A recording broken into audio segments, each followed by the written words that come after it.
Capitalism versus socialism. We can sum up each economic system in one line. Capitalism is based on human greed.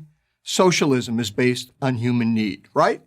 No, wrong, so wrong. It's exactly backwards. And I'll prove it to you. Been on Amazon lately? Each of the thousands of products Amazon offers represents the work of people who believe they have something you want or need. If they're right, they prosper. If they're wrong, they don't. That's how the free market works. It encourages people to improve their lives by satisfying the needs of others. No one starts a business making a thing or providing a service for themselves. They start a business to make things or provide services for others. Now, I speak from personal experience. When I was the CEO of the company that owns Carl's Jr. and Hardee's restaurant chains, we spent millions of dollars every year trying to determine what customers wanted. If our customers didn't like something, we changed it, and fast. Because if we didn't, our competitors would, pun intended, eat us for lunch. The consumer, that's you, has the ultimate power. In effect, you vote with every dollar you spend. In a socialist economy, the government has the ultimate power.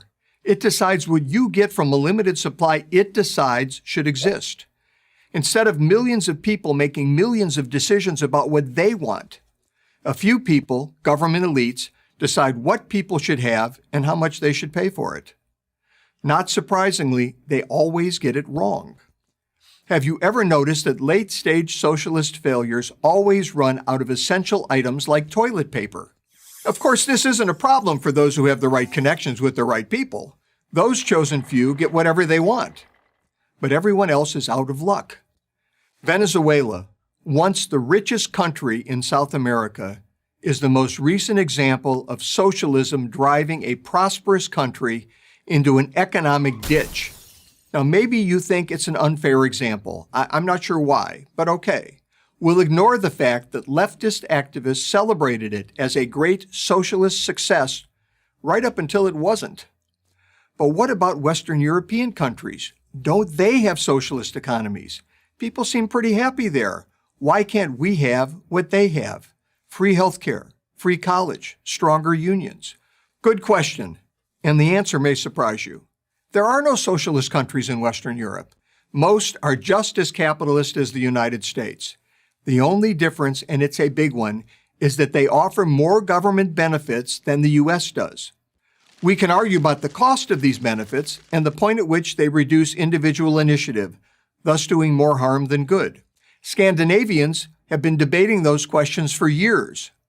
But only a free market capitalist economy can produce the wealth necessary to sustain all of the supposedly free stuff Europeans enjoy.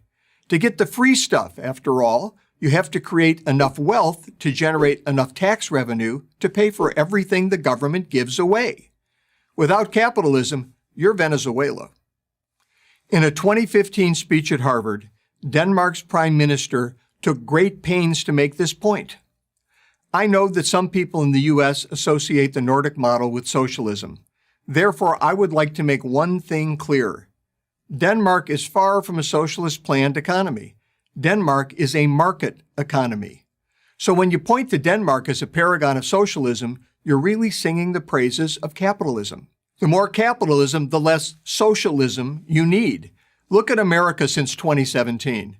A policy of lower taxes and less government regulation, that's more capitalism, has led to a robust economic expansion, something thought impossible just a few years earlier. Unemployment, notably among minority groups typically most at risk for poverty, is at a generational low. Economic expansion gets people off welfare and into work. That's less socialism. None of this requires a degree in economics. Common sense is all you need. That's why it's so frustrating to see young people praising socialism and criticizing capitalism. It's bad enough that they're working against their own interests. Better job prospects, better wages, personal freedom. But they're also working against the interest of the less fortunate. Capitalism leads to economic democracy. Socialism leads to the economic dictatorship of the elite. Always and everywhere. So beware what you ask for. You just might get it. I'm Andy Puzder, the author of The Capitalist Comeback for Prager University.